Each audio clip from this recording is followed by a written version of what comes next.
शनि केतु और चंद्रमा के कंजक्शन को हम लगातार विचार कर रहे हैं। इस वीडियो में अब थर्ड हाउस के लिए आपके लिए चर्चा करने वाले हैं। तो अगर आपका कर्क लगन का चार्ट हो तो कुछ इस प्रकार से आपको ये प्लेसमेंट दिखेगा अपने चार्ट में, जहाँ पर ये तीनों ही ग्रह आपके चार्ट में थर्ड हाउस में कन्या राशि में स्थित होंगे। देखिए, शनि यहाँ केतु के साथ मिलके वैराग्य योग का निर्माण कर रहे हैं, बट अगर शनि वक्री हो जाएंगे उस केस में जो केतु का प्रभाव है शनि पर वो और भी ज्यादा बढ़ जाएगा। और फिर शनि यहाँ केतु की ही डायरेक्शन में मूव करेंगे वक्री होने की वजह से। और फिर आपको ये देखना पड़ेगा कि केतु या शनि में से कौन सा आपके सेकंड हाउस के ज़्यादा क्लोज है या कितना क्लोज है।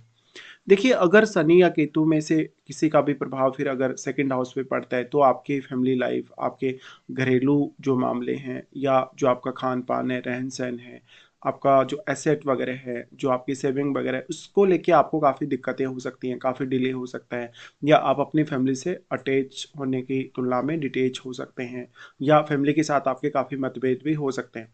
बट अगर शनि यहाँ पे वक्री नहीं है मान लीजिए, उस केस में आप ज़रूर मेहनत करेंगे, हार्ड वर्क करेंगे और काफ़ी सीरियस रहेंगे। शनि यहाँ चंद्रमा के साथ मिलके विष दोष का निर्माण कर रहे हैं, जबकि केतु और चंद्रमा का यहाँ बन रहा है ग्रहण दोष।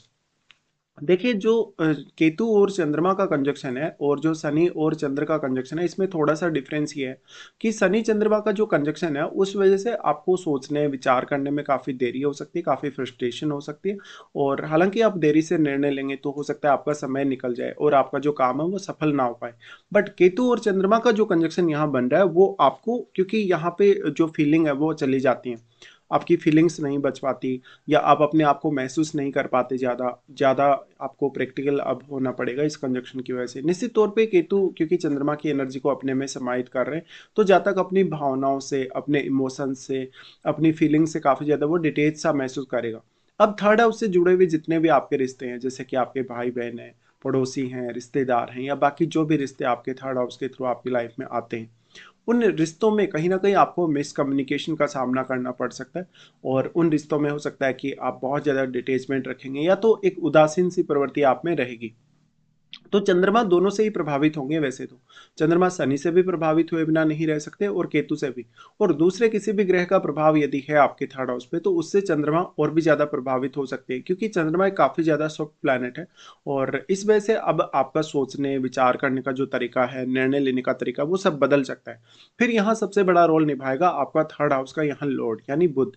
तो बुध फिर आपके चार्ट में 12वें घर के भी लॉर्ड हैं और थर्ड हाउस के भी स्वामी हैं।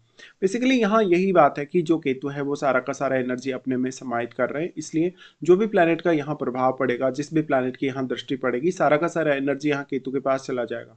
तो जो शनि है और जो यहाँ पे कहीं ना कहीं चंद्रमा है, फिर आपको इन पर भी विचार करना चाहिए इस प्रकार से।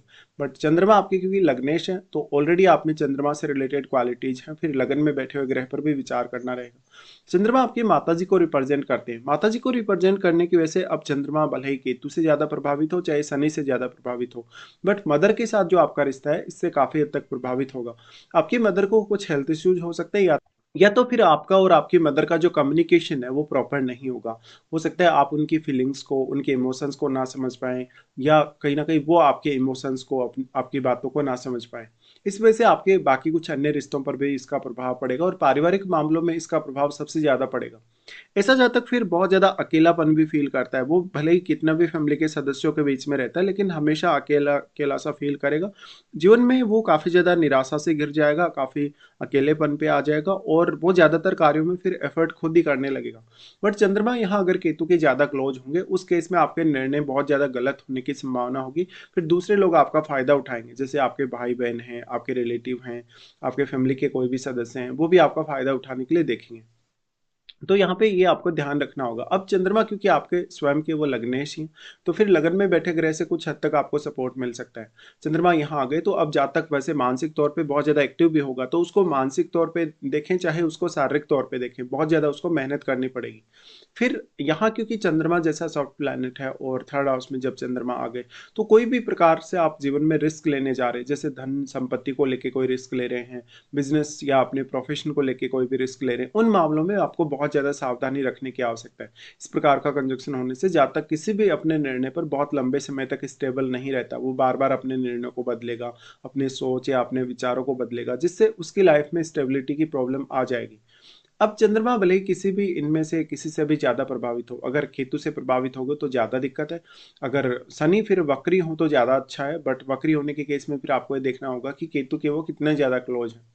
तो नॉर्मली शनि अगर मान लो अब आपका वक्री नहीं है यहाँ पे थर्ड हाउस में, वक्री नहीं होने के केस में फिर आपका जीवन साथी के साथ जो रिश्ता है वो भी काफी स्ट्रिक्ट हो सकता है, और आप फालतू की बातें नहीं बोलने वाले होंगे कभी भी, आप हमेशा काम की बातें करेंगे, हमेशा कोई ना कोई पर्पज को लेके आगे बढ़ेंगे। बट जब आपका एक समय बाद केतु एक्टिवेट होगा तो आपको ये लगेगा कि जो कुछ भी आपने किया, जो कुछ भी लाइफ में आपने पाया, या जितनी भी आपने मेहनत की किसी भी चीज को पाने के लिए, वो वास्तव में एक आपकी भ्रम की स्थिति थी, या वो एक रियलिटी नहीं थी कहीं ना कहीं, या फिर आप मोह माया के पीछे जा रहे थे। लेकिन जब भी आपका केतु आपको ये रियलाइज करवाएगा कि वास्तव में आपका जो उद्देश्य है वो मोक्ष की तरफ जाना है, वो कहीं ना कहीं खुद को खोजना है, खुद को रियलाइज करना है, तो उसके बाद आप केतु को फॉलो करने लगेंगे।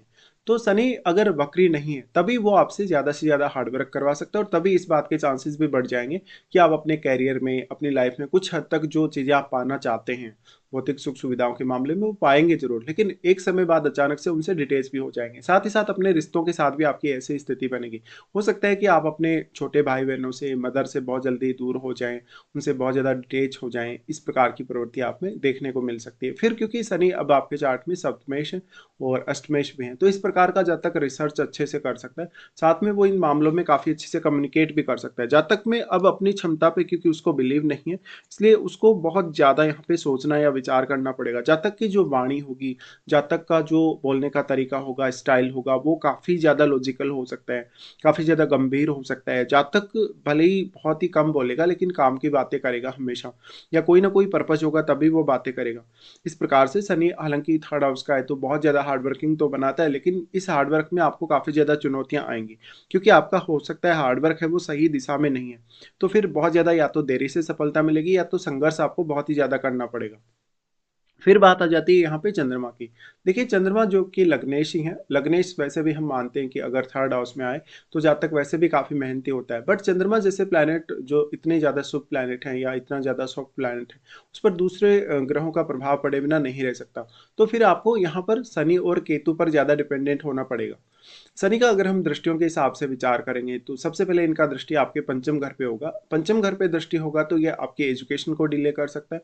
आपको हालांकि सोचने समझने की क्षमता, गहराई से जानने की क्षमता बहुत अच्छी देता है, लेकिन ये रिश्तों के लिए उतना अच्छा नहीं है। तो संतान के साथ आपका कुछ हद तक दिक्कतें हो सकती हैं, संतान में आपको डिले हो सकता है, उनकी हेल्थ को लेकर दिक्कत हो सकती है, जैसे आपके एक्सपेक्टेशन है संतान से, हो सकता है उसके उलट आपकी लाइफ में स्थिति बने। फिर इसमें बड़ा रोल ये भी निभाएगा कि कोई भी ग्रह जो आपके पंचम में बैठा है तो उसको भी आपको देखना होगा। पंचम में जो ग्रह बैठा है उसके प्रति आप बहुत ज़्यादा अनुशासित होंगे, वो ग्रह यहाँ आपको क्या कुछ प्रदान कर रहा है, या वो आपके चार्ट में कौन कौन से भावों का स्वामी होकर यहाँ आया हुआ है।